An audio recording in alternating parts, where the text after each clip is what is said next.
UP में एकाएक love जिहाद की घटनाओं के बाद यह मुद्दा फिर से गर्मा गया है। इस लव जिहाद को एक सुनियोजित साजिश बताया जा रहा है। हिंदू लड़कियों की निर्मम हत्याओं पर सनसनी मची हुई है और लोग गुस्से में हैं। जिहाद की आड़ में इसे एक साजिश बताया जा रहा है। सरकार ने भी साफ किया है कि ऐसे मामलों में किसी भी तरह की कोई नरमी नहीं बरती जाएगी। जो जिस भाषा को समझेगा उसे उसी भाषा में जवाब मिलेगा।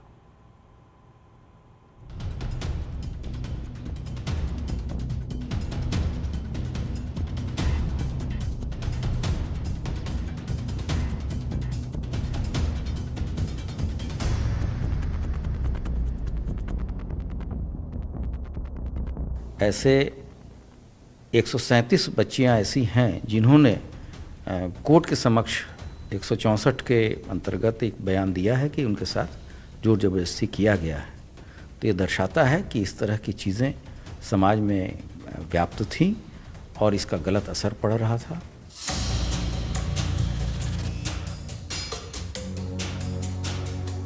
यूपी में एक बार फिर से अचानक लव जिहाद ने अपना फन उठाया है। हिंदू युवकों का नाम रख हिंदू युवतियों को प्रेम जाल में फंसाने के मामले एक के बाद एक सामने आ रहे हैं। सबसे ताजा मामला बुधवार को लखनऊ की दुबग्गा कॉलोनी में सामने आया, जहां सूफियान नाम के आरोपी ने धर्मांतरण का विरोध करने पर 19 साल की छात्रा निधि गुप्ता को चौथी मंजिल से फेंक कर मौत के घाट उतार दिया। फिलहाल तो यूपी पुलिस ने आरोपी सूफियान को एनकाउंटर में गिरफ्तार कर लिया, लेकिन ये कोई एक मामला नहीं है। और उसमें काफ़ी मात्रा में फाइनेंशियल ट्रांजैक्शंस भी हुए थे, जिसका खुलासा भी किया गया था और उसी आधार पे वो अभी भी जेल में है। यहाँ जो अन्य जो मुकदमे हो रहे हैं वो ज़रूर ऐसे लोग हैं जो अपनी आइडेंटिटी छिपाकर, धर्म छिपा के, बेवकूफ़ बना के या उसको पहले झांसे में लेके फिर ब्लैकमेल करके चीज़ें करते हैं।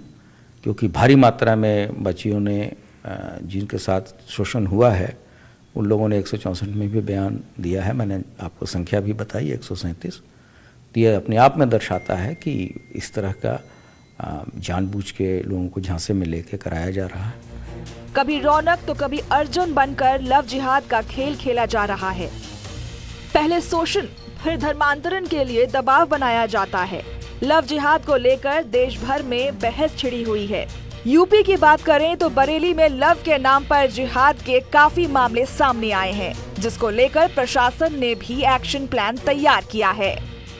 ये जो डाटा आप बता रहे हैं, ये जो फैक्चुअल डेटा हैं, जो मुकदमे किए गए हैं उसके आधार पे ही निकले हैं और वहाँ के अधिकारी लगातार इस ओर ज़्यादा अलर्ट हैं और ये प्रयास किया जाता है कि इस तरह की घटनाएं न हो जिससे कि सामाजिक विद्वेष या किसी तरह की बात फैले। लेकिन साथ साथ ये भी बराबर सबको बताया जा रहा है कि अगर कोई भी आदमी अपनी स्वेच्छा से चीज़ें कर रहा है तो उसमें अननेसेसरी पुलिस का हस्तक्षेप न हो। लव के नाम पर जिहाद को लेकर संत समाज में भी उबाल है। संतों का मानना है कि ऐसे जिहादियों को लेकर ऐसी सजा हो कि उनका मनोबल टूटे। वहीं इकबाल अंसारी ने इसको लेकर गंभीर होने की बात कही। लव जिहाद के नाम पर हमारे भारत देश में, उत्तर प्रदेश में, बिहार में, जहां भी आप जाएं देखें, मुस्लिम समुदाय के लड़के ही इसमें आगे आकर के हिंदू लड़कियों के साथ, हिंदू समुदाय के बच्चियों के साथ इस तरह का कुकृत्य कर रहे हैं। निश्चित रूप से दुर्भाग्यपूर्ण है। इसके साथ दंडात्मक कार्रवाई होनी चाहिए जिससे इन लोगों का मनोबल टूटे और ये घटनाएं न हों। किसी को नाजायज लोग फंसाते हैं, इस तरीके से कानून सारे बने हुए हैं, इनकी रोकथाम होनी चाहिए। सरकार को चाहिए इसके लिए गंभीर हो। हम भी इसके लिए मांग करते हैं। मामला लव जिहाद का है तो सियासत कैसे दूर रह सकती है। केंद्रीय मंत्री कौशल किशोर ने दो टुक शब्दों में कहा कि यूपी में योगी सरकार लव जिहाद और धर्मांतरण पर सख्त कार्रवाई कर रही है। लव जिहाद और धर्मांतरण करने वाले बख्शे नहीं जाएंगे। तो वहीं समाजवादी पार्टी ने बीजेपी को ही घेरा। हाँ, हो रही है। अभी फतेहपुर जनपद में 66 लोगों को लालच देकर के, नौकरी का, दूसरी चीज़ों का लालच देकर के उन्हें धर्मांतरण कराने का प्रयास किया गया था, जिसमें मैंने खुद लिखा पढ़ी की थी। उसमें FIR भी हुई, लोगों की गिरफ्तारी भी हुई। तो इस तरीके से लोग नौकरी का लालच दे करके या प्रेम के जाल में लड़कियों को फंसा करके या उन्हें कोई बिजनेस का लालच दे करके या पैसे का लालच दे करके, ये सारे इस तरीके का करके लोगों को जो धर्मांतरण कराने का प्रयास कर रहे हैं वो बिल्कुल गलत है। उनके खिलाफ कठोर कार्रवाई आदरणीय योगी आदित्यनाथ जी कर रहे हैं और ऐसे जहां भी मामले आएंगे उनके खिलाफ निश्चित तरीके से कार्रवाई की जाएगी। हमारी सरकार इस पर पूरी तरीके से सख्त है। देखिए, जबरन धर्म परिवर्तन कराना, प्रलोभन दे के धर्म परिवर्तन कराना कानूनन अपराध भी है और सभ्य समाज में इसकी कहीं कोई जगह नहीं है। आजकल मीडिया के माध्यम से हम धर्म परिवर्तन और हत्या जैसे मामले देख रहे हैं जिसमें निसंदेह सख्त सजा होनी चाहिए, लेकिन भारतीय जनता पार्टी ऐसे मुद्दों को हवा देके वो हिंदू मुसलमान कराना चाहती है, वो अपना राजनीतिक एजेंडा सीधा करना चाहती है।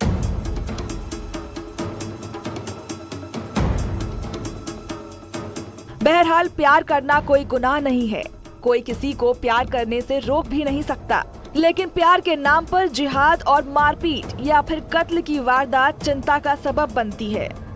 और ऐसे में आरोपियों के मन में खौफ हो, इसके लिए सच में ऐसी कोई सजा होनी चाहिए कि कोई भी ऐसा सोचने से पहले भी 100 बार सोचे। Bureau report, news 18।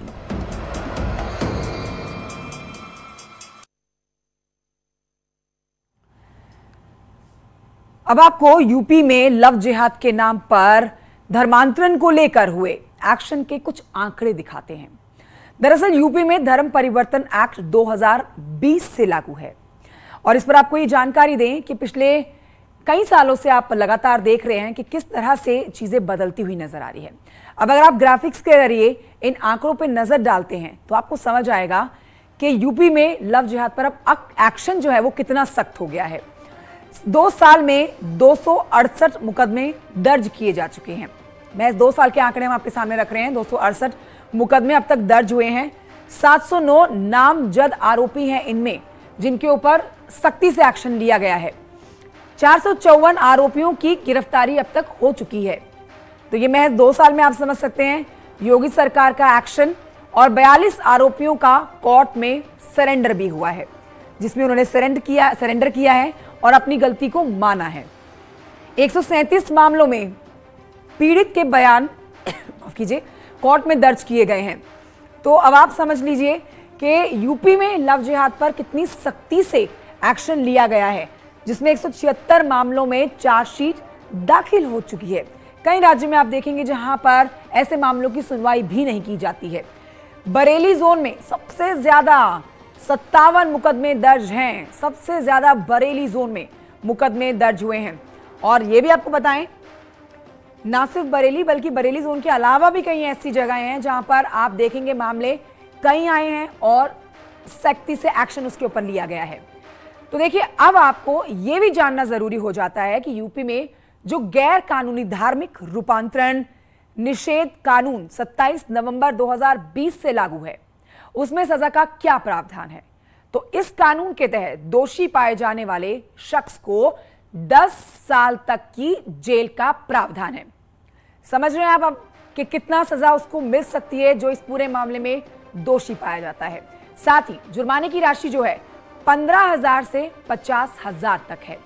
जबरन धर्म परिवर्तन कराने पर 15,000 रुपए के जुर्माने के साथ 1 से 5 साल तक की सजा का प्रावधान है।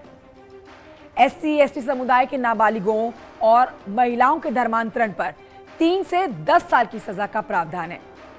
जबरन सामूहिक धर्मांतरण पर 3 से 10 साल तक सजा और 50,000 के जुर्माने का प्रावधान है।